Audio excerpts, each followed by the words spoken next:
Selama ini, kita mungkin sering mengira kalau hukum-hukum peradaban kuno tentang seksualitas itu dasarnya cuma soal kebencian atau sekedar hukuman brutal tanpa logika. Tapi tunggu dulu, ternyata masalahnya jauh lebih dalam dari itu. Ini tentang kekuasaan dan harga diri. Ada satu teks hukum dari abad ke-12 sebelum Masehi yang benar-benar bahkan mengubah cara pandang Anda terhadap sejarah moralitas manusia. Mari kita bedah kode hukum Asyur Tengah yang sangat misterius ini dalam penjelasan kita kali ini. Oke, mari langsung kita selami misteri ini. Bayangkan Anda sedang meneliti sebuah teks kuno dan tiba-tiba menemukan aturan tentang tindakan seksual antara dua pria. Tapi anehnya, hukum ini cuma menjatuhkan hukuman yang luar biasa sadis kepada satu orang. Sementara orang yang satunya lagi seolah-olah lepas gitu aja, tidak tersentuh hukum sama sekali.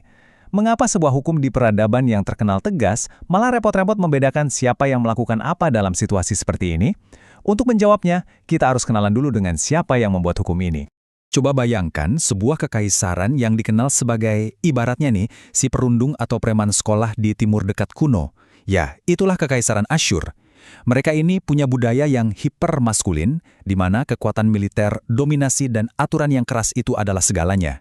Mereka suka menekan tetangganya dan menuntut upeti.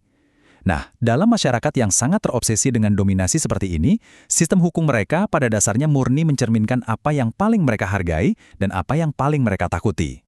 Masuk ke petunjuk utama kita, tablet A dari hukum Asyur Tengah. Teks yang tertulis di atas tanah liat dari era Raja Tiglat-Pileser I ini menyimpan teka-teki yang besar. Coba perhatikan baik-baik hukum nomor 20 ini. Di situ tertulis jelas bahwa jika seorang pria melakukan pelecehan atau pemerkosaan terhadap rekannya, dia bakal dihukum sangat berat, bahkan akan diubah menjadi kasim. Tapi, sadar nggak sih dengan detail yang janggal itu? Aturan ini cuma fokus menghukum si pelaku aktif secara eksklusif. Kenapa bisa begitu? Apa sebenarnya yang lagi dihukum di sini? Nah, hal yang paling menarik di sini, dan sekaligus jadi kunci pemecahan misteri kita, ada pada kata kuno ini, tapa'u. Artinya adalah rekan sejawat, atau seseorang dengan status sosial dan kebebasan yang setara. Jadi, hukum ini tuh sama sekali tidak membicarakan tindakan terhadap budak atau tawanan perang ya. Ini murni tentang tindakan terhadap sesama pria merdeka. Ini adalah petunjuk linguistik paling krusial. Kalau kita mundur sedikit ke hukum nomor 19 di tablet yang sama, ada petunjuk lain yang nggak kalah menarik. Hukum ini membahas tentang fitnah. Bayangkan kalau seseorang terus menuduh rekan setaranya mengambil peran pasif dengan pria lain dan dia tidak bisa membuktikannya. Hukumannya parah banget. Dia akan dipukul tongkat 50 kali, dihukum kerja paksa, rambutnya dipotong, dan didenda. Ini membuktikan betapa hancurnya reputasi publik seorang pria merdeka kalau sampai dia dituduh disubordinasi oleh orang lain. Dan ini dengan sangat brilian memetakan logika hukum bangsa Asyur. Coba lihat, fitnah dihukum berat, pemaksaan kekerasan seksual dihukum sangat berat. Tapi, coba perhatikan ketika aktivitas tersebut dilakukan atas dasar suka sama suka antar pria, teks hukum ini tiba-tiba membisu, nggak ada sanksi, nggak ada tuntutan sama sekali, kosong. Keheningan ini sangat aneh kan? Maksud saya, kalau bangsa Asyur memang benar-benar ingin melarang aktivitas homoseksual secara umum, mereka pasti sudah menulis aturan tersebut. Jadi kesimpulannya sangat jelas, hukum ini sama sekali bukan dibuat untuk melarang hubungan sesama jenis. Ada sesuatu yang jauh lebih penting yang sedang mereka lindungi di sini. Nah, ini dia bagian yang bakal mengubah total perspektif kita. Seksualitas sebagai alat kekuasaan. Untuk benar-benar paham apa yang terjadi, kita harus membuang jauh-jauh kacamata modern kita.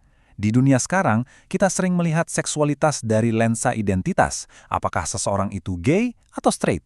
Tapi bagi bangsa Asyur kuno, konsepnya nggak seperti itu. Bagi mereka, seksualitas itu murni soal tindakan kekuasaan. Ini tentang dominasi dan kepatuhan. Seksualitas itu digunakan sebagai alat dominasi dan hukuman. Jadi, poin krusialnya begini.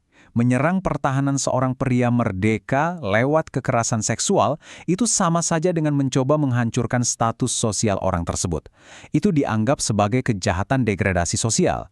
Tujuannya adalah untuk secara paksa mengubah orang yang tadinya setara dengan Anda menjadi orang yang berkedudukan di bawah Anda dalam hierarki kekuasaan. Kode-kode hukum ini tuh dirancang dengan sangat berhati-hati untuk menjaga hierarki mereka. Fokus utamanya adalah melindungi sang patriarke, sang kepala rumah tangga.